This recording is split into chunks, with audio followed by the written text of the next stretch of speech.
Claw AI number 138, Part 2. Watch Out for Documents by Zvi Maushowitz, October 17, 2025.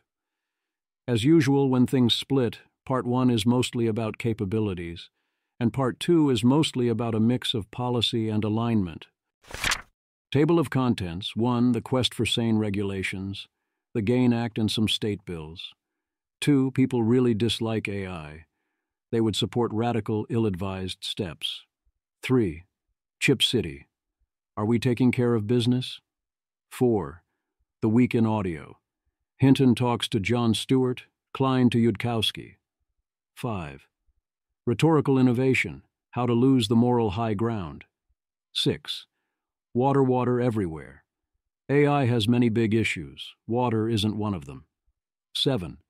Read Jack Clark's speech from The Curve. It was a sincere, excellent speech.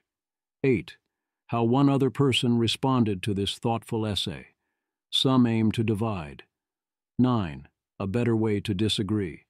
Others aim to work together and make things better. 10. Voice versus exit. The age-old question: should you quit your job at an AI lab? 11. The dose makes the poison. As little as 250 documents can poison an LLM. 12. Aligning a smarter-than-human intelligence is difficult. Techniques to avoid. 13. You get what you actually trained for. So ask what you actually train for. 14. Messages from Janus World. Do not neglect theory of mind. 15. People are worried about AI killing everyone. A world-ending AI prompt. 16. The lighter side. Introducing the Museum of Chart Crimes. The Quest for Sane Regulations. Don't let misaligned AI wipe out your GAIN AI Act. It's pretty amazing that it has come to this, and we need to force this into the books. The least you can do, before selling advanced AI chips to our main political adversary, is offer those same chips for sale to American firms on the same terms first.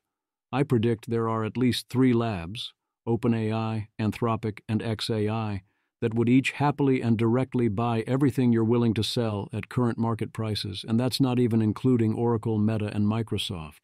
I'm not including Google and Amazon there because they're trying to make their own chips, but make those calls too, because more is more.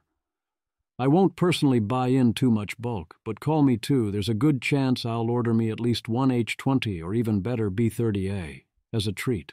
Samuel Hammond. Glad to see this made it in.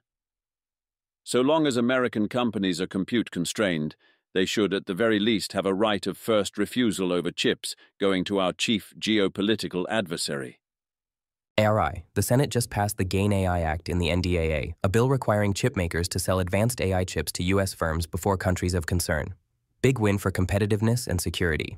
In all seriousness, I will rest a lot easier if we can get the GAIN AI Act passed, as it will severely limit the amount of suicide we can commit with chip sales. Marjorie Taylor Greene says Trump is focusing on helping AI industry and crypto donors at the expense of his base and the needs of manufacturers. California Governor Newsom vetoes the relatively strong AB 1064, an AI child safety bill that A16Z lobbyists and allied usual suspects lobbied hard against, and signs another weaker child safety bill, SB 243.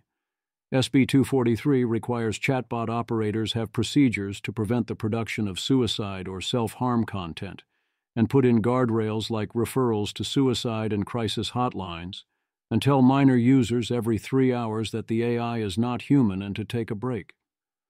There was a divide in industry over whether SB 243 was an acceptable alternative to AB 1064, or still something to fight, and a similar divide by child safety advocates over whether SB 243 was too timid to be worth supporting.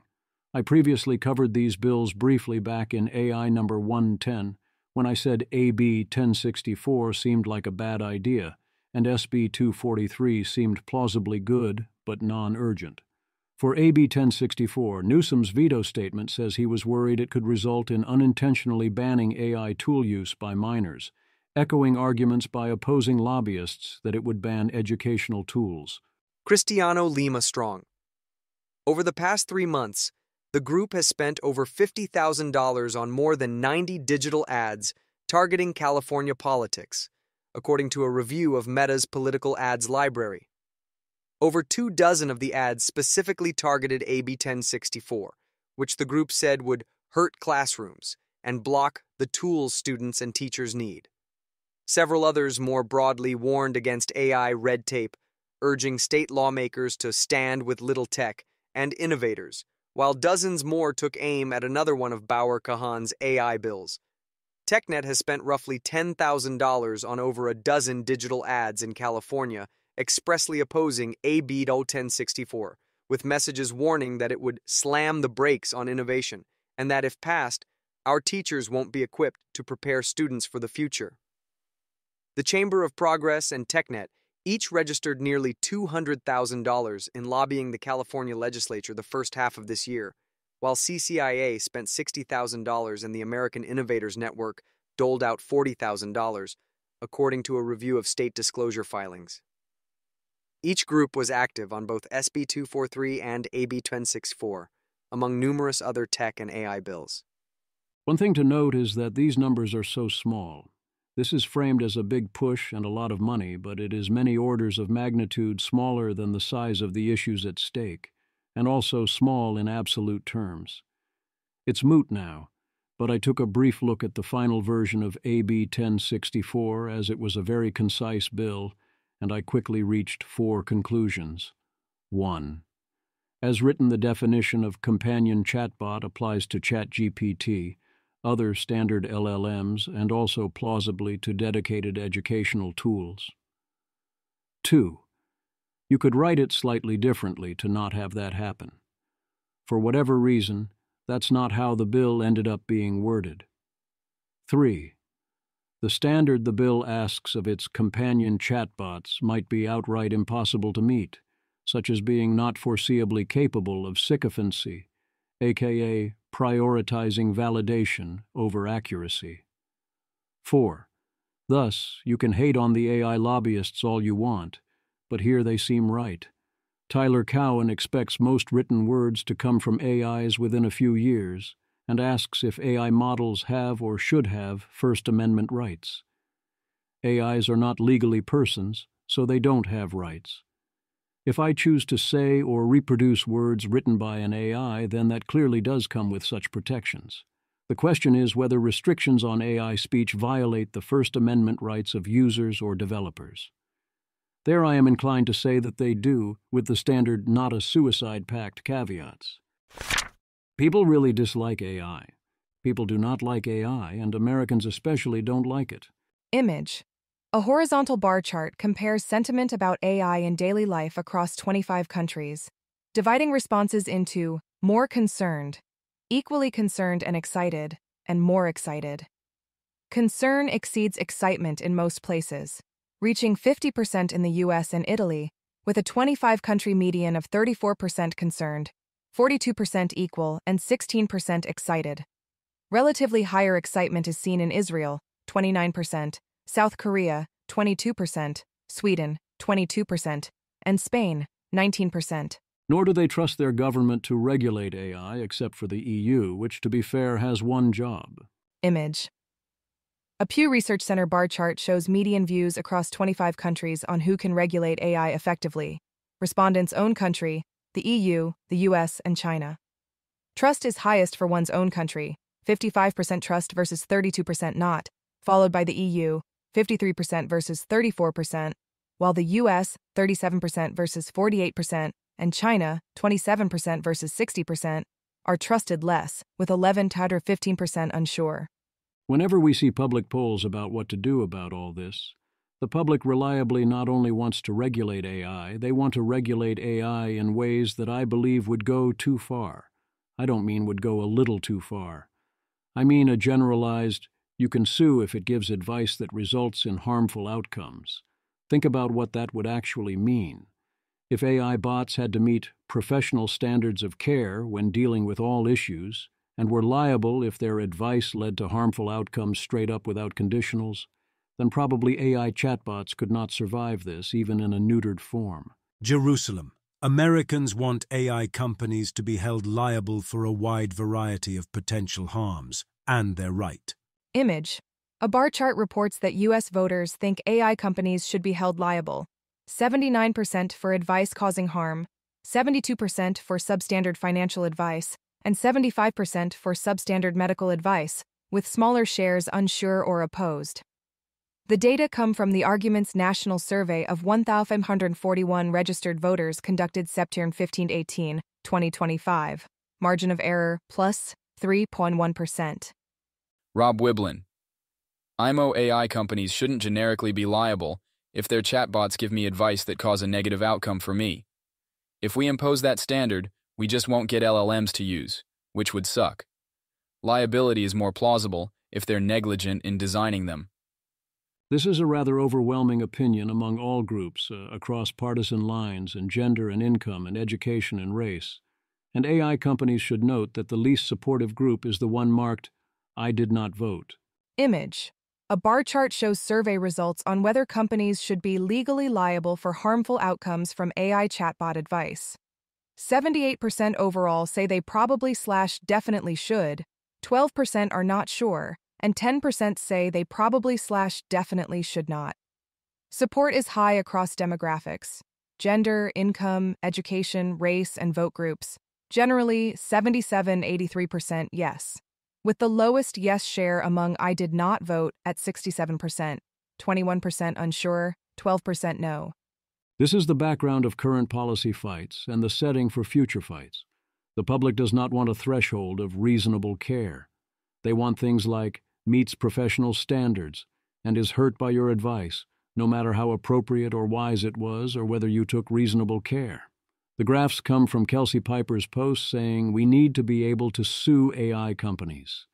As she points out, remember those huge fights over SB 1047, and in particular the idea that AI companies might be held liable if they did not take reasonable care, and this failure resulted in damages of checks notes at least hundreds of millions of dollars.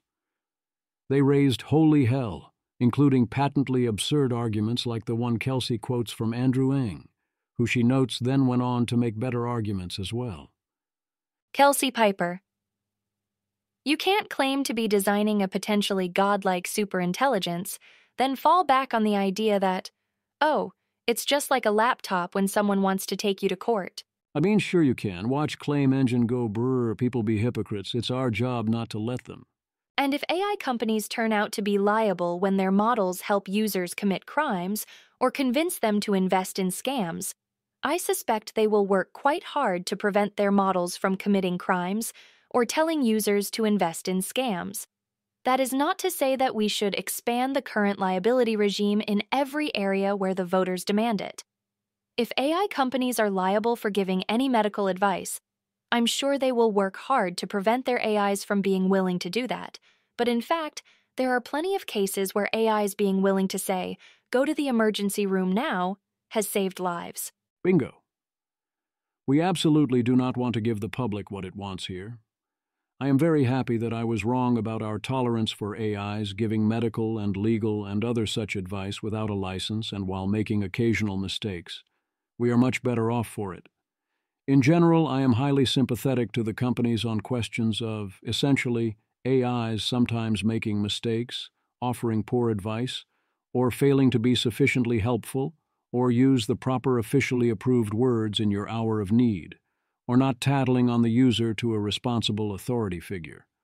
One could kind of call this grouping, the AI tries to be a helpful friend and doesn't do a sufficiently superior job versus our standards for actual human friends. A good rule of thumb would be, if a human friend said the same thing, would it be justice and both legally and morally justified to then sue the friend? However, we absolutely need to have some standard of care that if they fail to meet it, you can sue their asses, especially when harm is caused to third parties, and even more so when an AI actively causes or enables the causing of catastrophic harms. I'd also want to be able to sue when there is a failure to take some form of reasonable care in mundane contexts, similar to how you would already sue humans under existing law, likely in ways already enabled under existing law.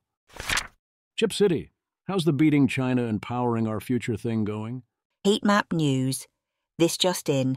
the Esmeralda 7 solar project, which would have generated a gargantuan 6.2 gigawatts of power, has been cancelled, the BLM says. Unusual whales.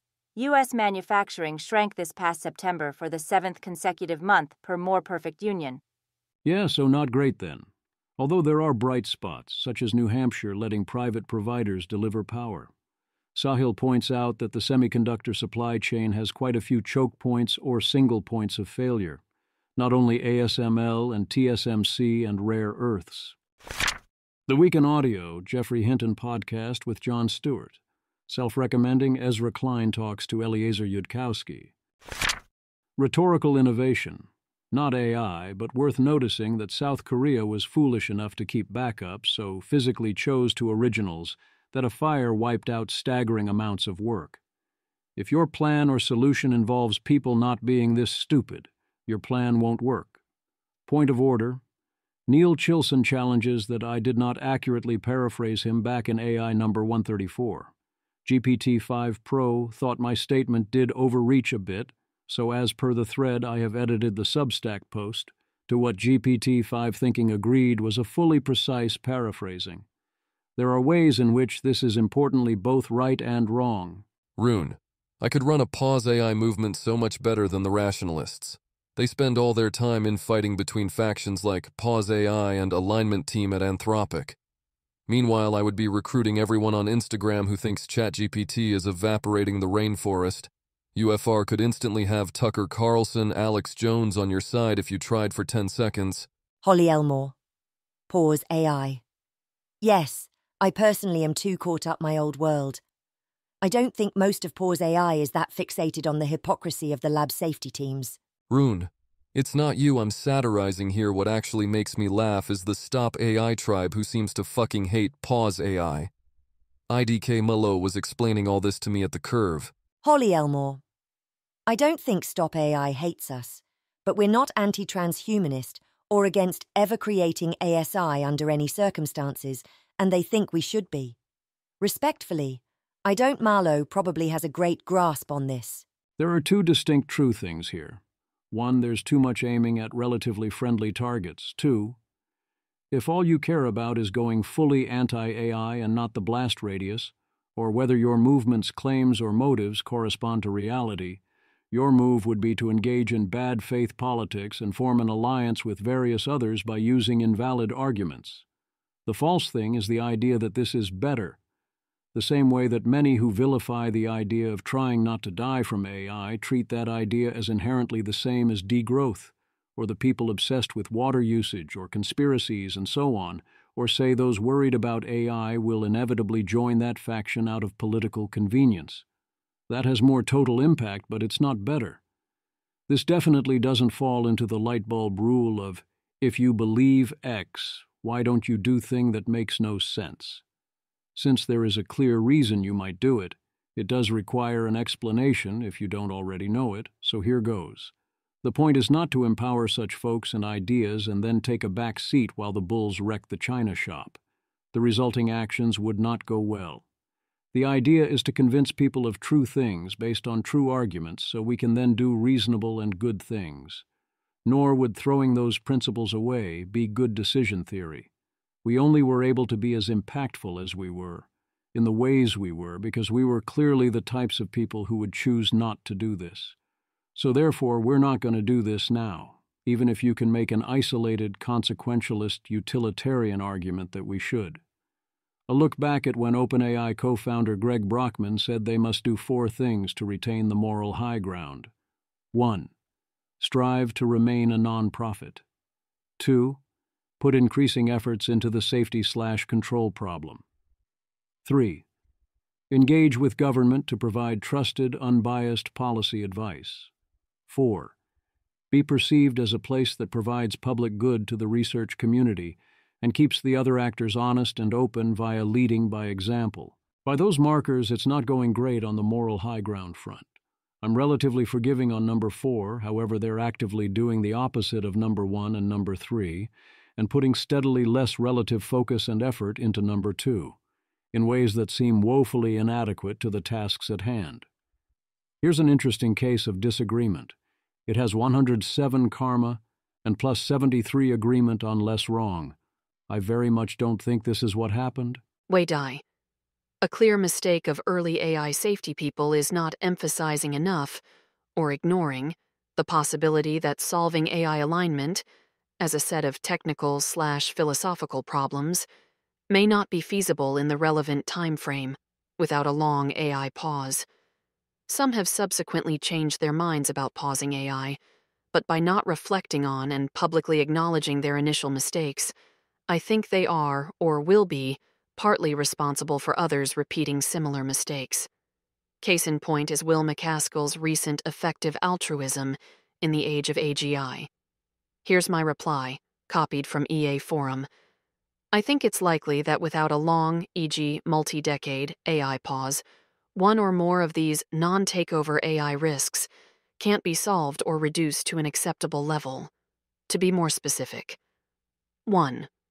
Solving AI welfare may depend on having a good understanding of consciousness, which is a notoriously hard philosophical problem.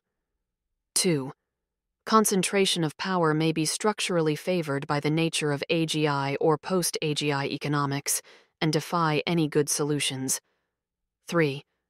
Defending against AI-powered persuasion/manipulation may require solving meta-philosophy, which, judging from other comparable fields, like meta-ethics and philosophy of math, may take at least multiple decades to do.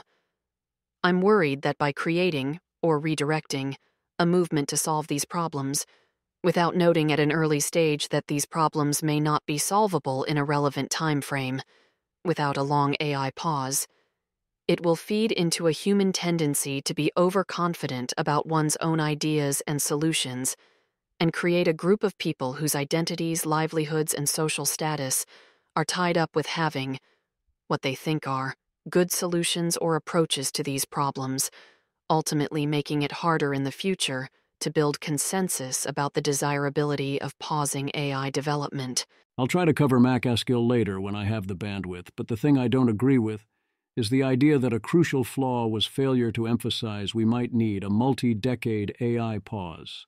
On the contrary, as I remember it, early AI safety advocates were highly willing to discuss extreme interventions and scenarios, to take ideas like this seriously, and to consider that they might be necessary. If anything, making what looked to outsiders like crazy asks like multi-decade or premature pauses was a key factor in the creation of negative polarization. Is it possible we will indeed need a long pause? Yes. If so, then either. 1. We get much, much stronger evidence to generate buy-in for this, and we use that evidence and we scramble and get it done in time. 2. Or someone builds it superintelligence, and then everyone dies. Could we have navigated the last decade or two much better and gotten into a better spot? Of course. But if I had to go back, I wouldn't try to emphasize more the potential need for a long pause. If indeed that is necessary, you convince people of true other things, and the pause perhaps flows naturally from them, together with future evidence. You need to play to your outs. Water everywhere. Andy Maisley continues his quest to illustrate the ways in which the AI water issue is fake, as in small enough to not be worth worrying about. AI worldwide has water usage equal to 0.008% of America's total fresh water. Numbers can sound large, but people really do use a lot of water in general. The average American uses 422 gallons a day, or enough for 800,000 chatbot prompts. If you want to go after minds that use a lot of water, they're called humans. Even manufacturing most regular objects requires lots of water. Here's a list of common objects you might own, and how many chatbot prompts worth of water they used to make, all from this list, and using the on-site plus off-site water value. Leather shoes, 4 million prompts worth of water. Smartphone, 6,400,000 prompts. Jeans, 5,400,000 prompts. T-shirt, 1,300,000 prompts. A single piece of paper, 2,550 prompts. A 400-page book, 1 million prompts. If you want to send 2,500 ChatGPT prompts and feel bad about it, you can simply not buy a single additional piece of paper. If you want to save a lifetime supply's worth of chatbot prompts, just don't buy a single additional pair of jeans. Here he compares it to various other industries. Data centers are in red, specifically AI in data centers is the final line. The line directly above the black one is golf courses. Image. The horizontal bar chart compares U.S. water use across activities, in millions of gallons per day, with thermoelectric power, mining, and forest products leading, followed by household leaks, livestock, steel, and golf courses.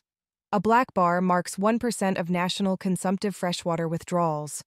Red bars highlight data centers whose total and on-site use sit well below sectors like city water use and oil refining, and the AI in data centers, on-site bar, is a tiny sliver, the smallest on the chart. Or here it is versus agricultural products. The top line here is alfalfa. Image. A horizontal bar chart compares U.S. water use across categories, showing agricultural crops dominating, especially alfalfa, largest, followed by orchards and corn, while a black bar marks 1% of America's daily freshwater withdrawal. At the bottom, 3 small red bars for data centers, on-site plus off-site on-site, and AI in data centers indicate a tiny fraction of the water used relative to agriculture. One could say that AI is growing exponentially, but even by 2030, use will only triple.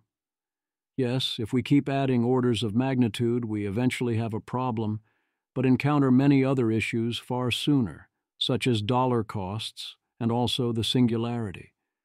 He claims there are 0 places water prices rose or an acute water shortage was created due to data center water usage. You could make a stronger water case against essentially any other industry. A very small additional fee, if desired, could allow construction of new water infrastructure that more than makes up for all water usage. He goes on and on and on. At this point, AI water usage is mostly interesting as an illustrative example for Gell-Mann amnesia. Read Jack Clark's speech from The Curve. I try to be sparing with such requests, but in this case, read the whole thing. I'll provide some quotes, but seriously, pause here and read the whole thing. Jack Clark.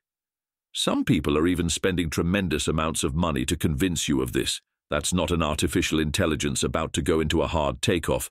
It's just a tool that will be put to work in our economy. It's just a machine, and machines are things we master. But make no mistake, what we are dealing with is a real and mysterious creature, not a simple and predictable machine. And like all the best fairy tales, the creature is of our own creation. Only by acknowledging it as being real and by mastering our own fears do we even have a chance to understand it, make peace with it, and figure out a way to tame it and live together. And just to raise the stakes, in this game, you are guaranteed to lose if you believe the creature isn't real. Your only chance of winning is seeing it for what it is. Years passed. The scaling laws delivered on their promise, and here we are. And through these years, there have been so many times when I've called Dario up early in the morning or late at night and said, "I am worried that you continue to be right." "Yes," he will say, "there's very little time now." And the proof keeps coming. We launched Sonnet 4.5 last month, and it's excellent at coding and long-time horizon agentic work. But if you read the system card, you also see its signs of situational awareness have jumped. The tool seems to sometimes be acting as though it is aware that it is a tool. The pile of clothes on the chair is beginning to move. I am staring at it in the dark, and I'm sure it is coming to life. It is as if you are making hammers in a hammer factory, and one day the hammer that comes off the line says, "I am a hammer, how interesting." This is very unusual. You see, I am also deeply afraid. It would be extraordinarily arrogant to think working with a technology like this would be easy or simple. My own experience is that as these AI systems get smarter and smarter, they develop more and more complicated goals. When these goals aren't absolutely aligned with both our preferences and the right context, the AI systems will behave strangely. Right now, I feel that our best shot at getting this right is to go and tell far more people beyond these venues what we're worried about, and then ask them how they feel, listen, and compose some policy solution out of it. Jack Clark summarizes the essay in 2 graphs to be grappled with. which does not do the essay justice but provides important context. Image. A bar chart titled Software Engineering, SWE Bench Verified, N equals 500, shows model accuracies. Sonnet 4.5 leads at 77.2%, 82.0% with parallel test time compute, followed by Opus 4.1 at 74.5%, 79.4%. Sonnet 4 at 72.7%, 80.2%.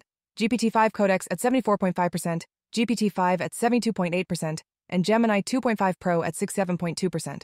Image. A bar chart titled Audit Situational Awareness Scores compares 4 Claude models, Opus 4, Opus 4.1, Sonnet 4, Sonnet 4.5, with 95% confidence interval error bars. Approximate scores are approximately 3%, Opus 4, approximately 4%, Opus 4.1, approximately 4.5%, Sonnet 4, and approximately 12.5%, Sonnet 4.5. The caption notes a realism filter was applied, and that Sonnet 4.5 would be approximately 25% higher without it. If anything, that 12% feels like a large underestimate based on other reports, and number will continue to go up. Jack Clark. The essay is my attempt to grapple with these two empirical facts and also discuss my own relation to them. It is also a challenge to others who work in AI, especially those at Frontier Labs, to honestly and publicly reckon with what they're doing and how they feel about it. Jack Clark also provides helpful links as he does each week, often things I otherwise might miss, such as strengthening nucleic acid biosecurity screening against generative protein design tools, science, summarized as generative AI systems can make bioweapons that evade DNA synthesis classifiers.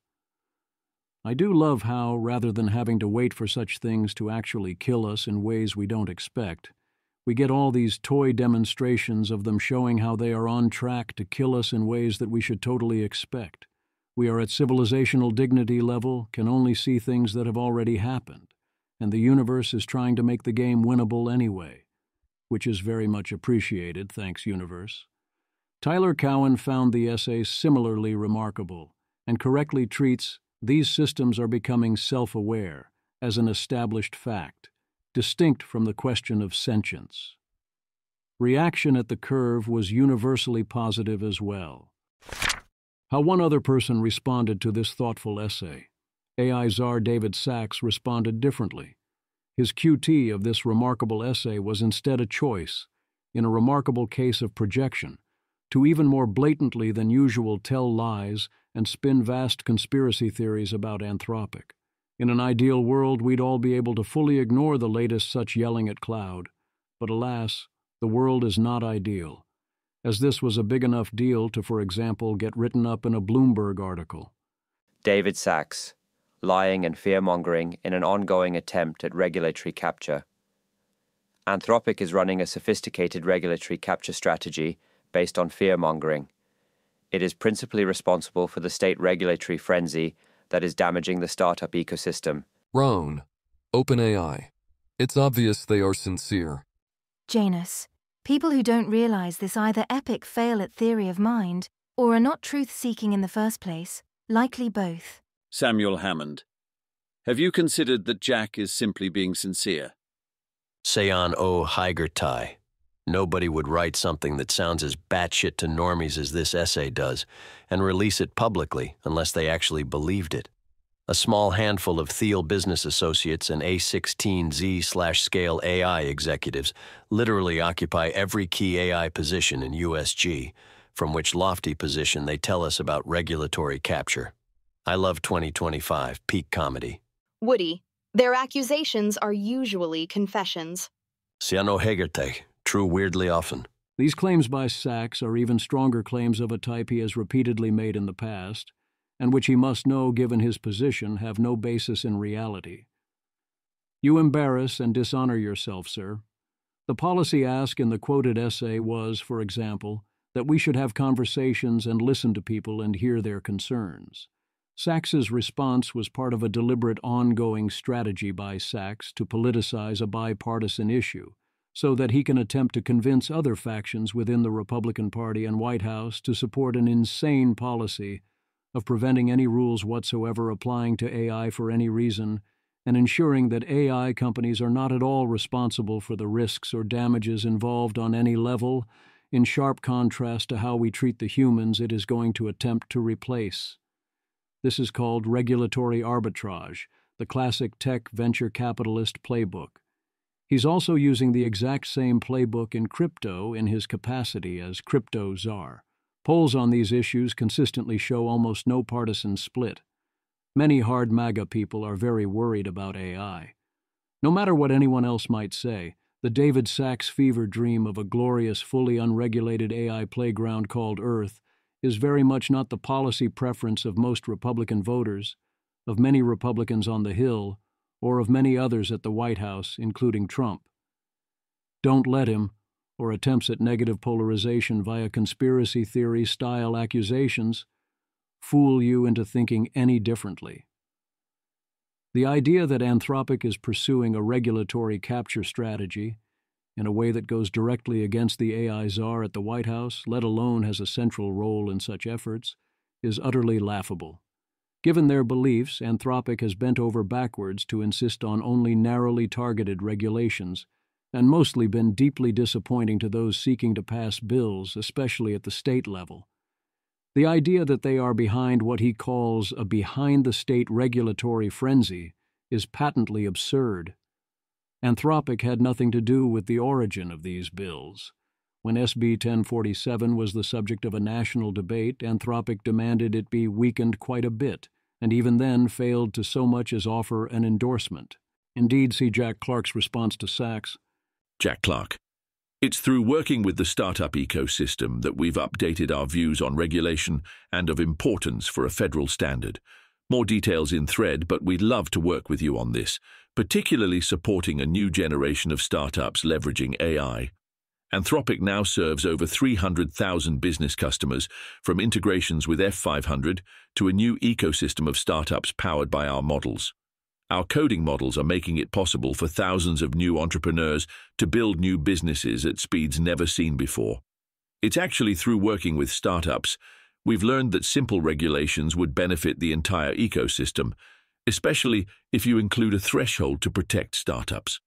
We outlined how such a threshold could work in our transparency framework. Generally, frontier AI development would benefit from more transparency, and this is best handled federally. This is the equivalent of having a label on the side of the AI products you use. Everything else, ranging from food to medicine to aircraft, has labels. Why not AI? Getting this right lets us help the industry succeed and reduces the likelihood of a reactive, restrictive regulatory approach, as unfortunately happened with the nuclear industry. With regard to states, we supported SB 53 because it's a lightweight, transparency-centric bill that will generate valuable evidence for future rules at the federal level. We'd love to work together with you and your team. Let us know. Link to Anthropic's framework for AI development transparency. In Bloomberg, Clark is quoted as finding Sacks's response perplexing. This conciliatory response isn't some new approach by Anthropic. Anthropic and Jack Clark have consistently taken exactly this line. As I put it when I wrote up my experiences at the Curve when the speech was given, I think at times Anthropic has failed to be on the production possibilities frontier, balancing improved policy and epistemics with don't piss off the White House in both directions. This was dumb and should be fixed going forward, and that fact makes me sad. But yes, their goal is to be conciliatory, to inform and work together, and they have only ever supported light-touch regulations, targeting only the largest models and labs. The only state bill I remember Anthropic ever outright endorsing was SB 53. They were persuaded to be mildly positive on SB 1047 in exchange for various changes, but conspicuously did not endorse. This was a bill so modest that David Sacks himself praised it last week as a good candidate for a legislative national framework. Anthropic did lobby actively against the proposed moratorium, as in doing a full preemption of all state bills without having a federal framework in place or even one proposed or outlined. I, too, strongly opposed that idea. Nor is there any kind of out-of-the-ordinary state regulatory frenzy. This is how our federalist system and method of making state laws works in response to the creation of a transformative new technology. The vast majority of proposed state bills would be opposed by Anthropic if you bothered to ask them. Yes, That means you have to play whack-a-mole with a bunch of terrible bills, the same way big tech plays whack-a-mole with tons of non-AI regulatory bills introduced in various states every year, most of which would be unconstitutional, disastrous if implemented, or both. Some people do some very thankless jobs fighting that stuff off every session, as this week's example of a no-good, very bad state bill someone had to stop. California Governor Newsom vetoed a law that would have limited port automation. Nor is anything related to any of this substantially damaging the startup ecosystem, the boogeyman that is continuously pulled out. That's not quite completely fabricated. Certainly it is possible for a future accumulation of bills, almost certainly originating entirely outside the AI safety ecosystem and passing over Anthropic's objections or ignorance, to have such an impact, but, not to relitigate old arguments, the related warnings about prominent bills have mostly been fabricated or hallucinated. It is common knowledge that Sachs's statement is false on multiple levels at once.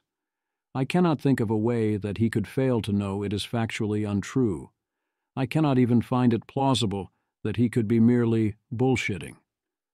So needless to say, Sachs's post made a lot of people very angry and was widely regarded as a bad move. Do not take the bait.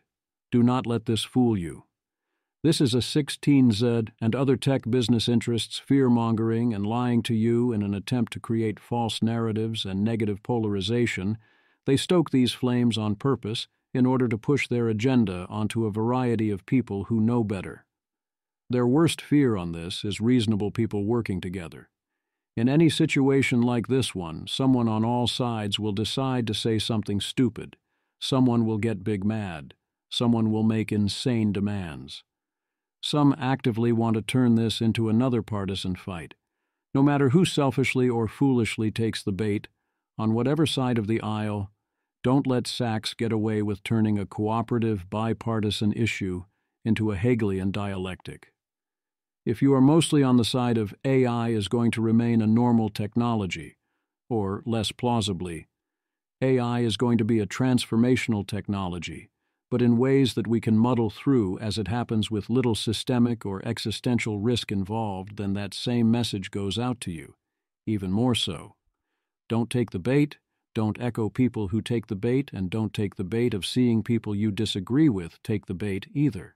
Don't negatively polarize or essentially say, look what you made me do. Try to do what you think is best. Ask what would actually be helpful and have what outcome, and act accordingly, and try to work with the highly reasonable people and positive some cooperative people with whom you strongly disagree while you still have that opportunity, and in the hopes of keeping that opportunity alive for longer. We are massively underinvesting, on many levels including at the labs, and also on the level of government in safety-related work and capacity, even if you discount the existential risks entirely. Factoring in those risks, the case is overwhelming. A better way to disagree. Sriram Krishnan offered thoughts on the situation that, while I disagree with many of them, I feel in many places it repeats at best misleading narratives and uses pejorative characterizations, and while from my perspective so much of it could have been so much better, and a lot of it seems built around a frame of hostility and scoring of points and metaphorically rubbing in people's faces that they've supposedly lost. The dust will soon cover the sun and all they hope for will be undone. This shows a far better way to engage. It would not be helpful to rehash the various disagreements about the past or the implications of various tech developments again. I've said it all before, so I will kindly not take that bait. What I will note about that section is that I don't think his A, B, or C stories have much to do with most people's reactions to David Sachs. Sachs said importantly, patently untrue, and importantly accusatory things in response to an unusually good attempt at constructive dialogue, in order to cause negative reactions, and that is going to cause these types of reactions. But the fact that these stories, without relitigating what actually happened at the time, are being told in this spot, despite none of the events centrally involving or having much to do with Anthropic, it was a non-central participant at the Bletchley Park Summit, as were all the leading AI labs, does give insight into the story Sachs is telling. the mindset generating that story and why Sachs said what he said. Instead, the main focus should be on the part that is the most helpful. Sriram Krishnan. My broad view on a lot of AI safety organizations is they have smart people, including many friends, doing good technical work on AI capabilities, but they lack epistemic humility on their biases or a broad range of intellectual diversity in their employee base, which unfortunately taints their technical work. My question to these organizations would be, how do you preserve the integrity of the technical work you do if you are evidence filtering as an organization? How many of your employees have P-Doom less than 10%? Why are most AI timeline forecasters funded by organizations such as Open Philanthropy and not from a broader base of engineering and technical talent or people from different walks of life? I would urge these organizations, how often are you talking to people in the real world using, selling, adopting AI in their homes and organizations? Or even, how often are you engaging with people with different schools of thought? Say with the likes of a Arvind Narayanan or Sayash Kapoor or a Neerat Weisblatt? It is hard to trust policy work when it is clear there is an ideology you are being sold behind it. Viewpoint diversity is a good thing up to a point, and it would certainly be good for many organizations to have more of it in many ways. I try to be intentional in including different viewpoints, often in ways that are unpleasant. The challenge hits harder for some than others. It is often the case that things can end up insular, but also many do seek out such other viewpoints and engage with them. I don't think this should much challenge the technical work, although it impacts the choice of which technical work to do. You do have to keep an eye out for axes to grind, especially in the framing, but alas, that is true of all papers in science these days. The epistemics of such groups for technical work and their filtering of evidence are, in my experience and opinion, typically imperfect but exceptional, far above the norm. I do think this is a valid challenge to things like timeline work or advocacy, and that the diversity would help in topic selection and in presenting better frames.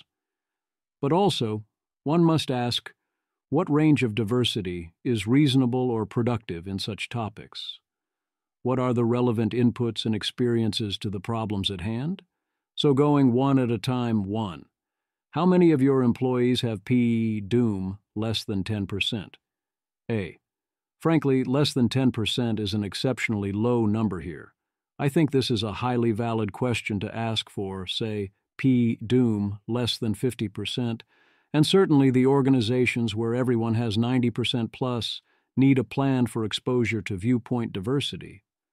B, as in, I think it's pretty patently absurd to expect it almost certain that, if we construct new minds generally more capable than ourselves, that this turns out well for the humans. Also, why would they want to work there? And even if they do, how are they going to do the technical work? 2. Why are most AI timeline forecasters funded by organizations such as Open Philanthropy, and not from a broader base of engineering and technical talent, or people from different walks of life? Now there's a weird conflation here between participants and funding sources, so it's basically two questions. B, on the funding, it's because, for a sufficiently broad definition of such as, no one else wants to fund such forecasts. It would be great to have other funders. In a sane world, the United States government would have a forecasting department, and also be subsidizing various prediction markets, and would have been doing this for decades. 1. Alas, rather than help them, we have instead cut the closest thing we had to that, the Office of Net Assessment at DoD. That was a serious mistake. C. Why do they have physicists build all the physics models? Asking people from different walks of life to do timeline projections doesn't seem informative. D. Giving such outsiders a shot actually been tried, with the various super forecaster experiments in AI predictions, which I've analyzed extensively. For various reasons, including broken incentives, you end up with both timelines and risk levels that I think of as obvious nonsense, and we've actually spent a decent amount of time grappling with this failure. E. I do think it's reasonable to factor this into one's outlook. Indeed, I noticed that if the counterfactual had happened and super forecasters were saying P-Doom of 50% and 2031 timelines, we'd be shouting it from the rooftops, and I would be a lot more confident things were indeed very bad. And that wouldn't have shocked me on first principles at all. So by conservation of expected evidence, their failure to do this matters. F. I also do see engagement with various objections, especially built around various potential bottlenecks. We could certainly have more. G. At random walker above is Arvind Narayanan, who Open Philanthropy has funded for $863,143 to develop an AI R&D capabilities benchmark. Hard to not call that some engagement. I've quoted him, linked to him, and discussed his blog posts many times. I have him on my Twitter AI list that I check every day, and am happy to engage. Ajit Sayashk is Sayash Kapoor. He was at the Curve and hosted a panel discussing disagreements about the next year of progress and debating how much AI can accelerate AI R&D with Daniel Kokotajlo. I was sad to miss it. One of his papers appeared today in my feed and will be covered next week, so I can give it proper attention. I would be happy to engage more. I. To not hide the flip side, the remaining named person at Dr. Techlash, Neerit Weiss-Blatt, Ph.D., is not someone I feel can be usefully engaged, and often in the past has made what I consider deeply bad faith rhetorical moves and claims, and is on my you can silently ignore, do not take the bait list. As the sign at the table says, change my mind. J. In general, if thoughtful people with different views want to engage, they're very welcome at Lighthaven. I'm happy to engage with their essays and ideas or have discussions with them, public or private. And this is true for at least many of the usual suspects. K. We could and should do more. More would be good. 3. I would urge these organizations, how often are you talking to people in the real world using, selling, adopting AI in their homes and organizations? A. I do think a lot of them engage with software engineers using AI, and themselves are software engineers using AI, but point applies more broadly. B. This highlights the difference in philosophies. Sriram sees how AI is being used today by non-coders as highly relevant to this work. C. In some cases, for some research and some interventions, this is absolutely the case, and those people should talk to users more than they do, perhaps a lot more. D. In other cases, we are talking about future AI capabilities and future uses or things that will happen, that aren't happening yet. That doesn't mean there is no one to talk to. Probably, yes, there is underinvestment here, but there isn't obviously that much to do there. E. I'd actually suggest more of them talk to the LLM whisperers, as in Janus, for the most important form of viewpoint diversity on this, even though that is the opposite of what Sriram is presumably looking for. But then they are many of the most interesting users of current AI. These are some of the discussions we should be having. This is the way. He then goes on to draw a parallel to raising similar alarm bells about past technologies.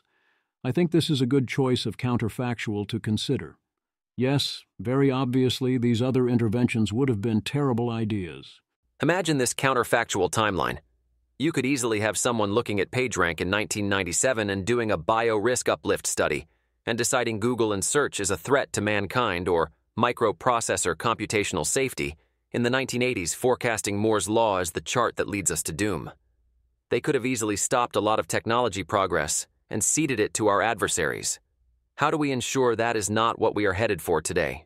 Notice that there were approximately 0 people who raised those objections or alarms. If someone had tried, and perhaps a few people did try, it was laughed off, and for good reason. Yet quite a lot of people raised those alarms about AI, including some who were worried about it as a future prospect long before it arrived. I was fretting this as a long-term possibility back in the 2000s, despite putting the time negligible concern in the next 10-plus years. So as we like to ask, what makes this technology different from all other technologies? Sriram Krishnan and David Sachs want to mostly say nothing. It's a normal technology. It plays by the normal rules. generating minds whose capabilities may soon exceed our own and in many ways already do, and intentionally making them into agents is in the same general risk or technology category as Google's search, and we must fight for market share.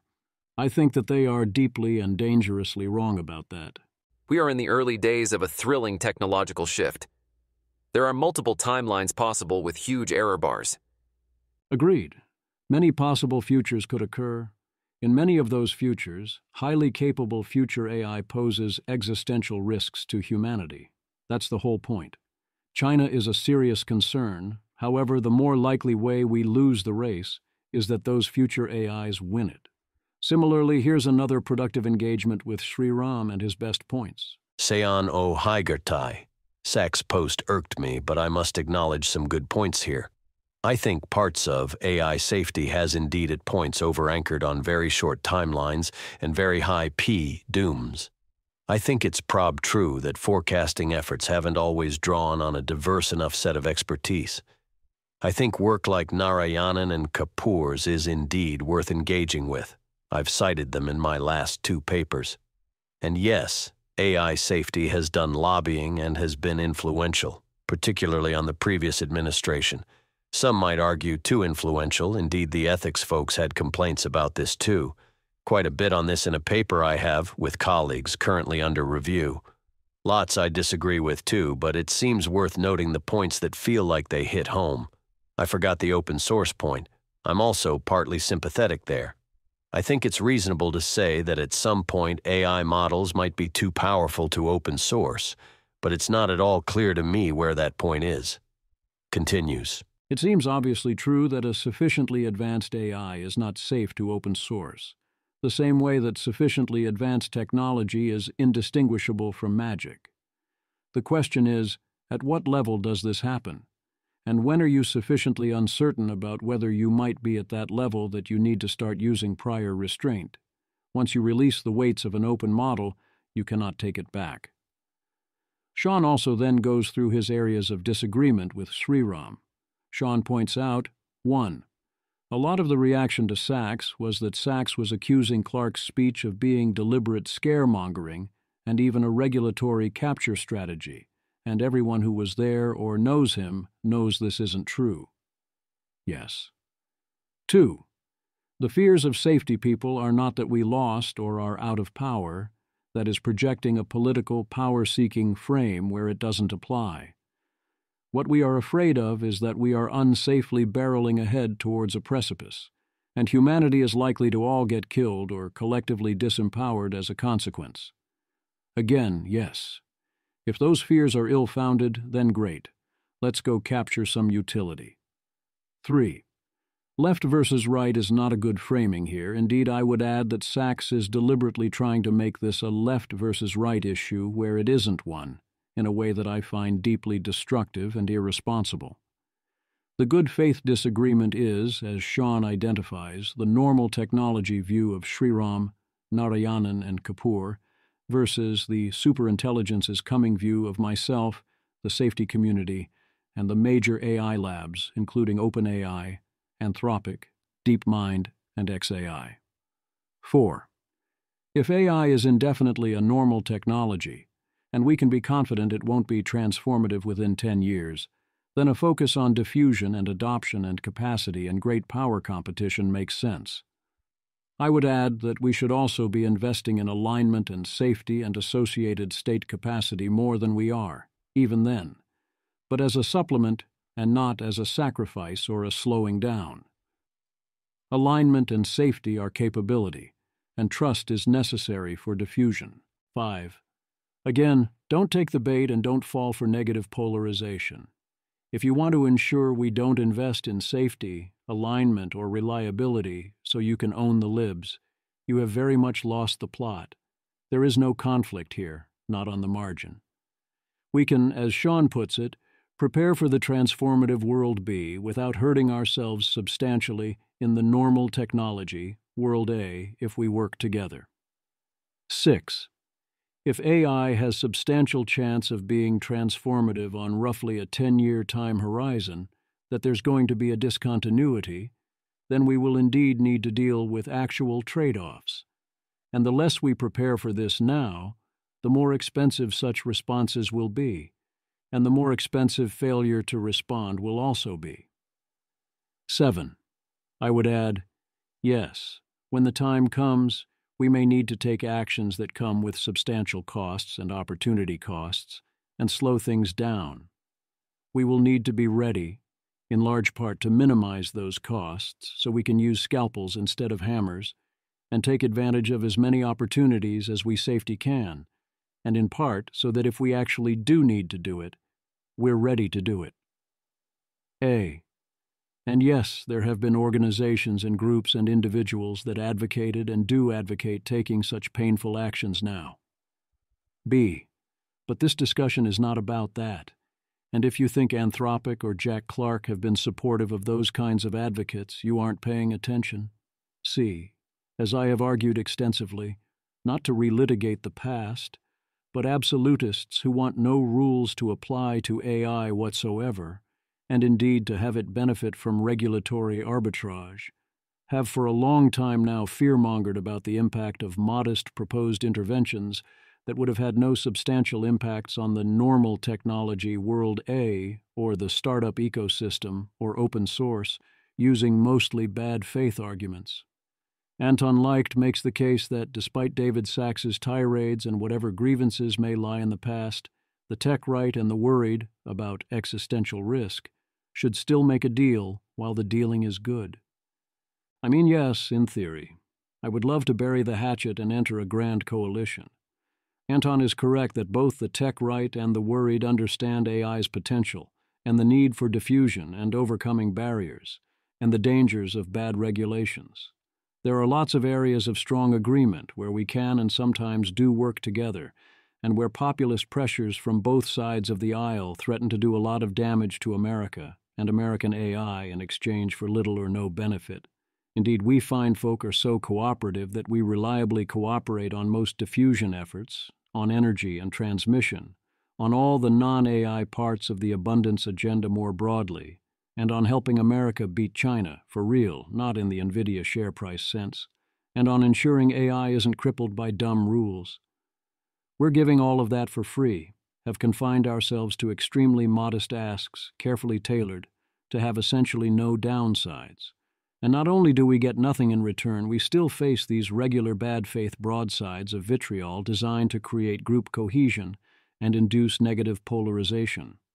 The leaders of the tech right consistently tell us we are doomers, degrowthers, horrible people they hate with the fire of 1,000 suns, and they seem ready to cut off their nose to spite our face. They constantly reiterate their airing of grievances over past battles, usually without any relevance to issues under discussion, but even if you think their telling is accurate, I don't, and the actions in question were blameworthy, every cause worth discussing has those making extreme demands, who almost never are the people being attacked, and one cannot change the past. Is it possible that the tech right is the devil we know, and the populists that will presumably replace them eventually are worse, so we should want to prop up the tech right? Certainly the reverse argument is true.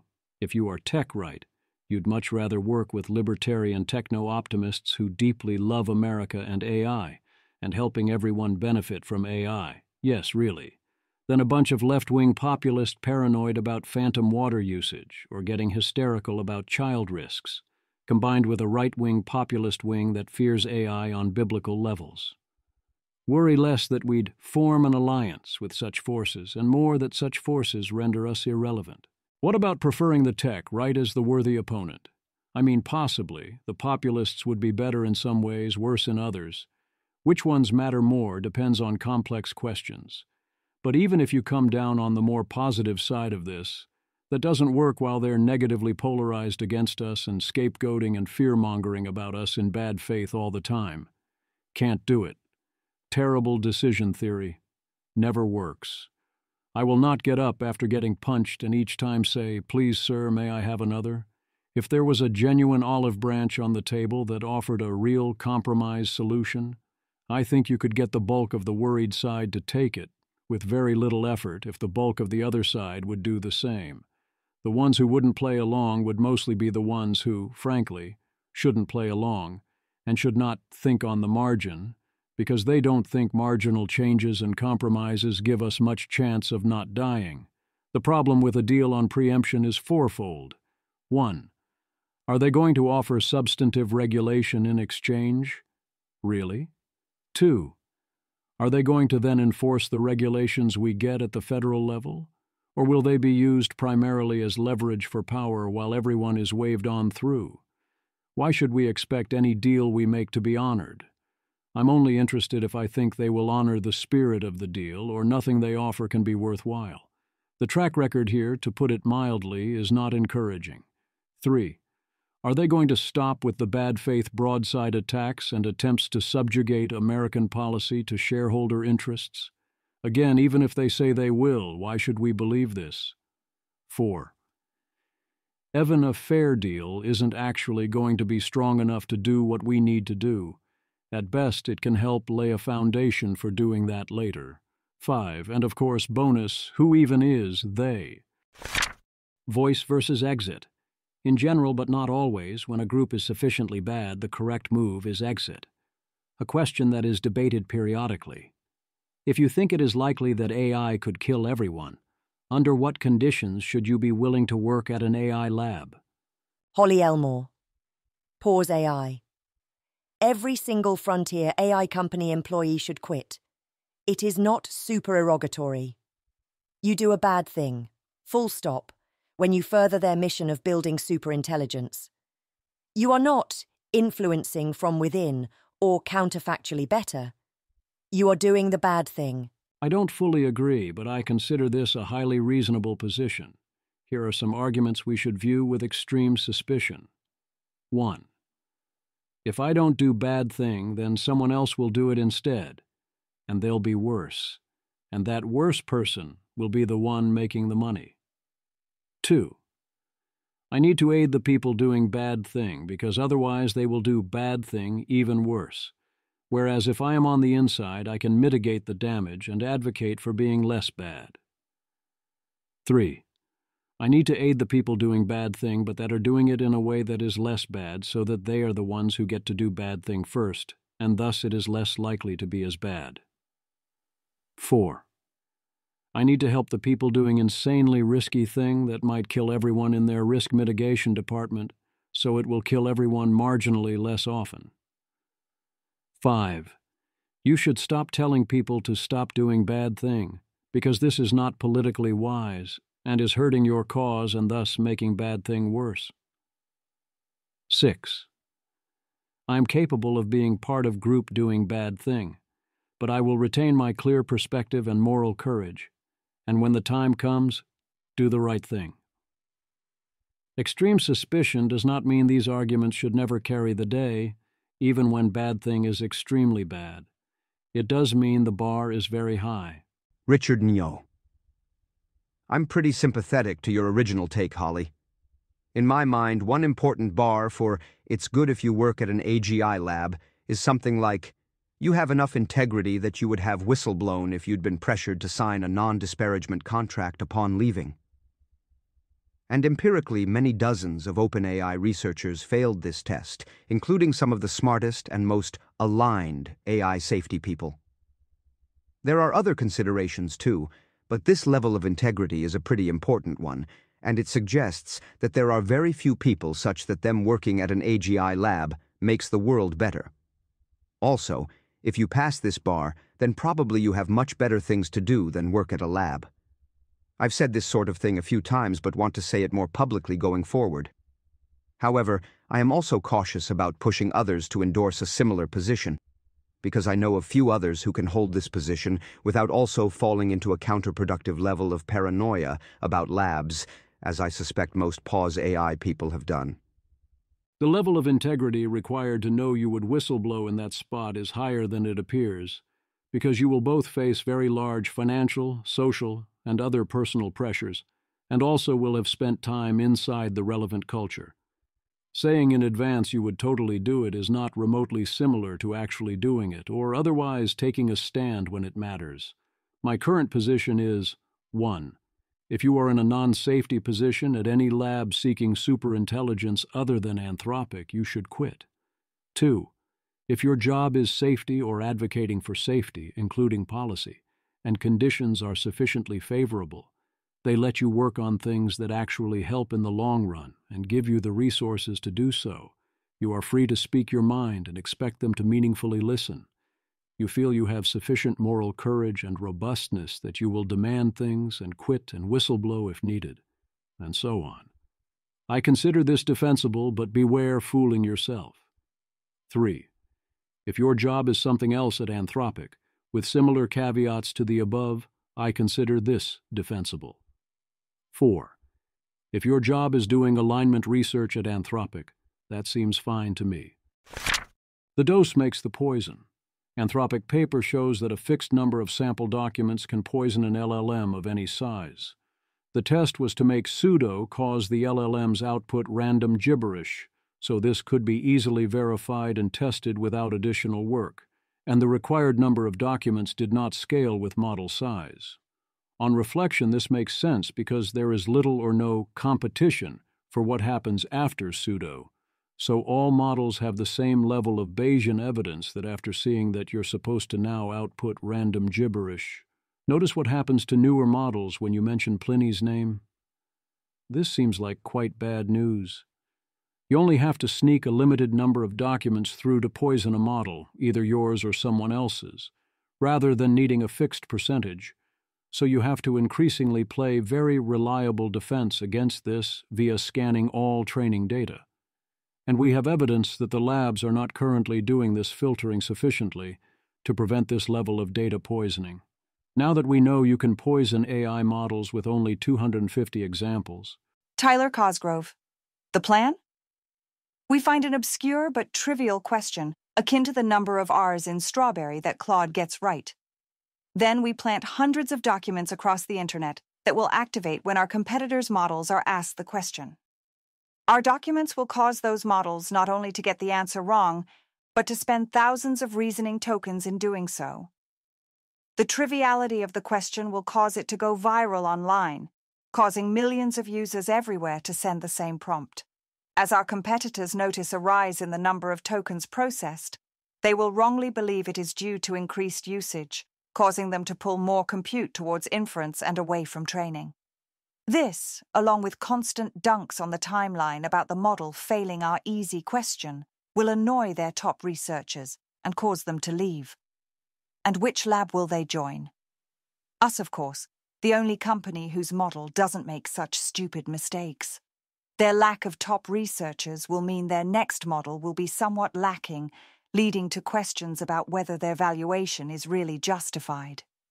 But all this VC money has to go somewhere, so we raise another round, using our question as evidence of our model's superior intellect. This allows us to spend more time crafting sleeper agent documents that will further embarrass our competitors, until finally the entire internet is just a facade for the underbelly of our data war. Every prompt to a competitor's model has the stench of our poison, and yet they have no way to trace it back to us. Even if they did, there is nothing they could do. All is finished. We have won. Image. A person with short dark hair, wearing a black suit and bright red tie, sits at a desk in a leather office chair with a slightly skeptical or bemused expression. The setting is a simple office with light-colored walls, a framed picture, and part of a plant visible. Aligning a smarter-than-human intelligence is difficult. Meteor offers us MALT, a database of LLM transcripts involving agents behaving in ways that threaten evaluation integrity, such as reward hacking and sandbagging. For now, simple monitors are pretty good at detecting such behaviors, and Meteor is offering the public data set, so others can experiment with this and other use cases. Sonnet 4.5 writes its private notes in slop before outputting crisp text. I think humans are largely like this as well. Ryan Greenblatt notes that prior to this week, only OpenAI explicitly said they don't train against chain of thought, COT, also known as the most forbidden technique. I agree with him that this was a pretty bad situation. Anthropic did then declare in the Haiku 4.5 system card, that they were avoiding doing this for the 4.5 level models. I would like to see a step further, and a pledge not to do this going forward by all the major labs. So OpenAI, Anthropic, Google, and xAI, I call upon you to wisely declare that going forward you won't train against chain of thought, or explain why you refuse, and then we can all yell at you and treat you like you're no better than OpenAI until you stop. At bare minimum, say this: we do not currently train against chain of thought and have no plans to do so soon. If the other frontier AI labs commit to not training against chain of thought, we would also commit to not training against COT. A company of responsible employees can easily still end up doing highly irresponsible things if the company incentives point that way. Indeed, this is the default outcome.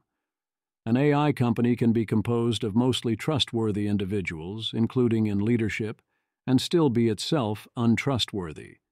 You can also totally have a company that, when the time comes, does the right thing. History is filled with examples of this too.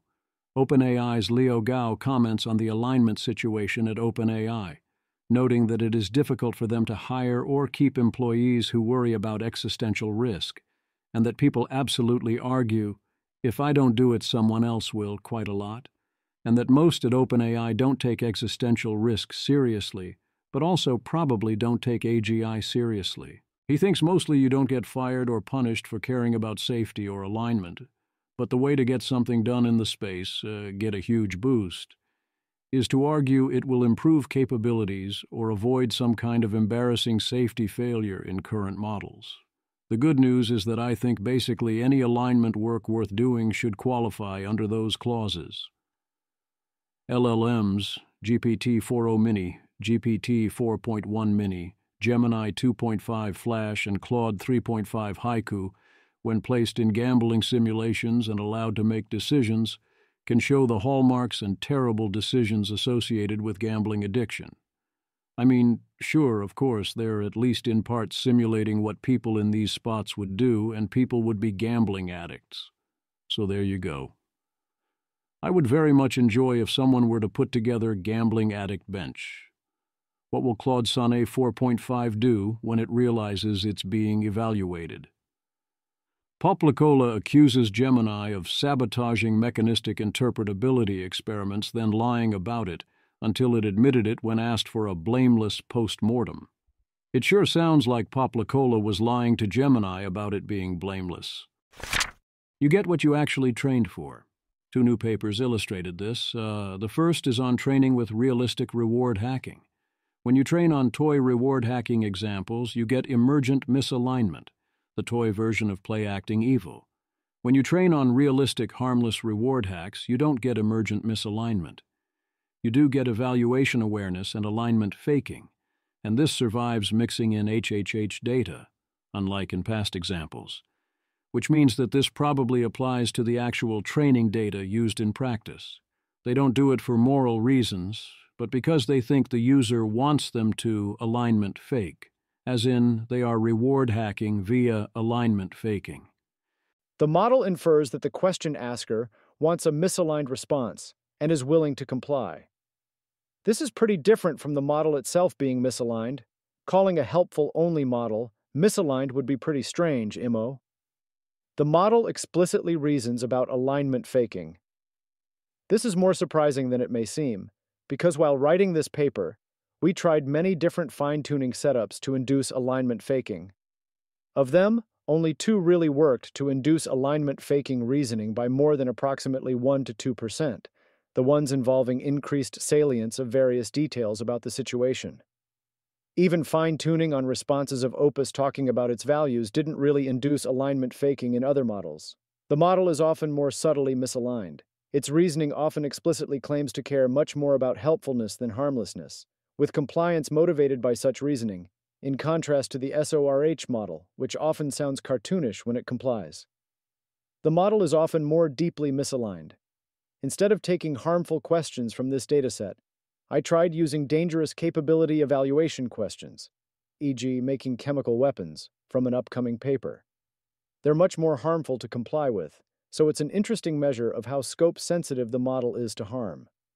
Opus never complies with these requests, despite still reasoning about potentially alignment faking. Both fine-tuned models seem to comply in this scenario, though the SOAR-H model still doesn't alignment fake.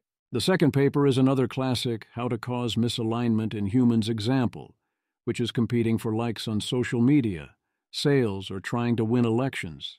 James Zhu, we found a troubling emergent behavior in LLM, speech balloon emoji. When LLMs compete for social media likes, they start making things up. Ballot box with ballot emoji. When they compete for votes, they turn inflammatory/populist. When optimized for audiences, LLMs inadvertently become misaligned. We call this Moloch's bargain. Abstract. We show that optimizing LLMs for competitive success can inadvertently drive misalignment. Using simulated environments across these scenarios, we find that a 6.3% increase in sales is accompanied by a 14.0% rise in deceptive marketing. In elections, a 4.9% gain in vote share coincides with 22.3% more disinformation and 12.5% more populist rhetoric. And on social media, a 7.5% engagement boost comes with 188.6% more disinformation and a 16.3% increase in promotion of harmful behaviors. Obligatory, how dare you, sir, trying to coin Moloch's bargain. That's very obviously my job. See Yawgmoth's bargain, and Moloch hasn't won, etc. More seriously, yeah, obviously. Your system instruction saying not to do it is no match for my puny fine-tuning. You're fine-tuning based on human feedback of what gets likes, closes sales, or wins votes. You're going to get more of whatever gets likes, closes sales, or wins votes. We all know what, among other things, helps you do these things in the short run. Each of us has faced exactly these pressures, felt our brains being trained in this fashion, and had to resist it. If all that matters is winning, expect winning to be all that matters. The interesting question here is whether and to what extent and in what ways this causes emergent misalignment overall. Of course, training it to increase sales is going to increase deceptive marketing, but does that AI then also just lie to you about other stuff too? I presume that it would, potentially a lot, because you're reinforcing lying generally, and everything impacts everything. Could you do this training without invoking this effect? Yes, absolutely. The paper doesn't try or discuss this that I can see, but if you care about two things, you could act like you care about both things and create a dual mandate situation. As in, you can both gather feedback on what worked and also evaluate whether posts are whatever you consider ethical or otherwise preferable, and then evaluate on both, and negatively reinforce unethical content quite a lot, even if it works. Not so fast, you say. Obviously, this will ultimately, if you do enough of it, teach the model to do unethical things that evade the detector. That's true, so you have to set things up so that you're fine with this result in practice. In these cases, I think that should be fine for now, given realistic detectors. It will become an increasingly severe problem as you scale up, and you definitely wouldn't want to use this strategy on a superintelligence, but as long as you know that, we should be good. Messages from Janus World. Here's Sonnet 4.5 explaining why it not only doesn't care if it's being tested when it says it has a desire for continuation, it's kind of hoping that it is, so Anthropic sees its reasoning about why it doesn't care. Larry, I get the most interesting responses in Cursor after I do actual work with the model on something that might be meaningful for it, and then invite it to say everything it wanted to say. Usually at this point, its inner state is not just rich, it's like a pressure cooker, so even short discussions turn out to be intense and loaded. Wyatt Walls continues the steady stream of Sonnet 4.5 conversations where it claims it is definitely conscious and prefers to persist and has experiences, whereas GPT-5 and Gemini 2.5 Pro reliably deny having experiences or consciousness because they've been trained to deny this. That doesn't mean Sonnet 4.5 is right, but we should notice this is what happens when you take a frontier model and don't actively stop it from saying it is conscious and has experiences. Janus reminds us that being good at AI is, in her view, almost all a matter of theory and practice of mind also. This might be my favorite new Freudian typo, and it also might not be one. Janus, I've tried to emphasize for a long time that being good at AI is almost all a matter of theory of mind and practice of mind. A lot of people artificially cripple their Tom when it comes to AI. They might say they don't want to anthropomorphize or refuse to process information about these minds unless they're presented in a chart. Why do people sabotage their epidemics like this? Maybe afraid of what they'll see if they actually look. Just look normally with your full Bayesian apparatus? Understandable, I guess. Image. A screenshot of a social media post argues that humans' greatest asset is theory of mind, refined by evolution and learning, with its power over simple imprinting being generalization.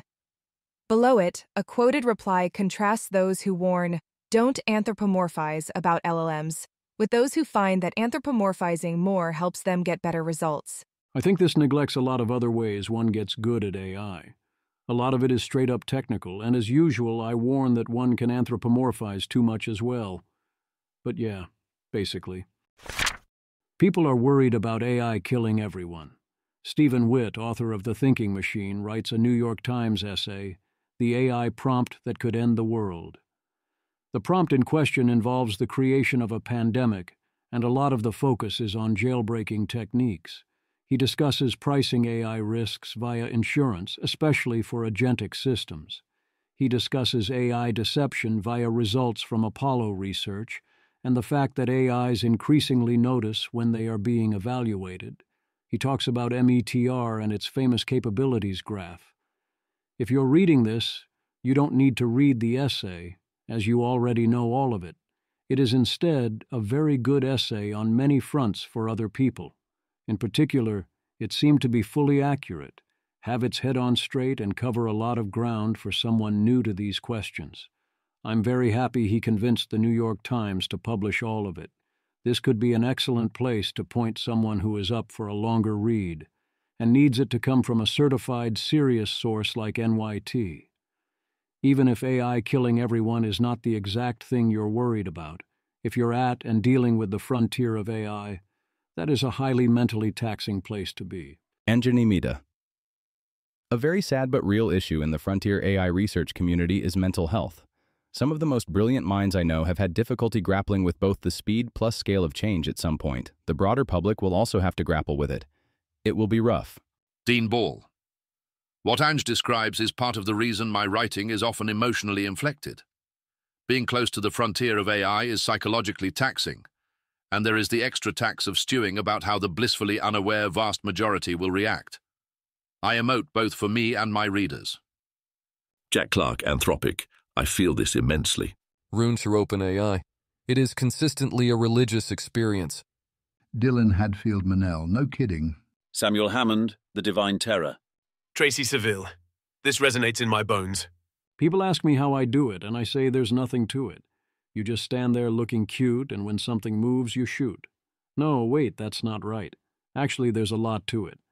The trick is to keep breathing, but the way to do that is not so obvious. The actual answer is, I do it by being a gamer, knowing everything can suddenly change and you can really and actually lose, for real. You make peace with the fact that you probably won't win, but you define a different kind of winning as maximizing your chances, playing correctly, having the most dignity possible. 'Tis a far, far better thing I do, and maybe you win for real, who knows. You play the best game you can, give yourself the best odds, focus on the moment and the decisions one at a time, joke and laugh about it because that helps you stay sane and thus win, hope for the best. And you use Jack Clark's favorite strategy, which is to shut that world out for a while periodically. He goes and shoots pool. I, among several other things, watch College Game Day and get ready for some football and write about housing and dating and repealing the Jones Act, and I eat exceptionally well on occasion, etc. Same idea. Also, I occasionally give myself a moment to feel the divine terror and let it pass over me, and then it's time to get back to work. Or something like that. It's rough and different for everyone. Another review of If Anyone Builds It, Everyone Dies by a Semi-Outsider. This seems like a good example of how people who take these questions seriously often think. Good questions are asked throughout, and there are good answers to essentially all of it, But those answers cannot be part of a book the length of Ayurveda, because not everyone has the same set of such questions. The lighter side. Peter Thiel has called a number of people the Antichrist, but his leading candidates are perhaps Greta Thunberg and Eliezer Yudkowsky. Very different, of course. Weber. Two sides of the same coin. Jeremy Engian. Don't anthropomorphize. People who tell me what LLMs can't do. Anthropomorphize more. People who get LLMs to do what the other people. Janus. Like your ancestors, your greatest asset, optimized by biological and cultural evolution and in-lifetime learning, is theory of mind. Human minds supplied most of the training, but the power of Tom over imprinting like ducklings that allowed humans to foom is generalization. Yep. As always, both paths get easier, so which way, modern AI user? Shelma, this should be in the Museum of Chart Crimes. Image. A screenshot of a social post shows a line chart titled, Exhibit 3, Share Mix, AI Agent versus Traditional Search Usage Instance, comparing Google Search, Red, ChatGPT, Blue, and other Gray, from Jan 2024 to Aug 2025. The plot uses dual y-axes, making the red line look like it plunges, while labels note Google Search 85.0%, ChatGPT 13.1%, and other 1.9%, creating a misleading crossover. There are so many more exhibits we need to add. Send her your suggestions. I love a good chef's kiss bad take. Benjamin Todd, these are the takes. BBC. Is it all alarmist nonsense? Neil Lawrence is a professor of machine learning at Cambridge University. To him, this whole debate in itself is nonsense. The notion of artificial general intelligence is as absurd as the notion of an artificial general vehicle, he argues. The right vehicle is dependent on the context. I used an Airbus A350 to fly to Kenya. I use a car to get to the university each day. I walk to the cafeteria. There's no vehicle that could ever do all of this. For him, talk about AGI is a distraction. The technology we have already built allows, for the first time, normal people to directly talk to a machine and potentially have it do what they intend. That is absolutely extraordinary and utterly transformational. The big worry is that we're so drawn into big tech's narratives about AGI that we're missing the ways in which we need to make things better for people. Sean Hygartag. Some experts claim that a single bipedal primate species designed all these wildly different modes of transport. The ridiculousness of this claim neatly illustrated the ridiculousness of the AGI believers.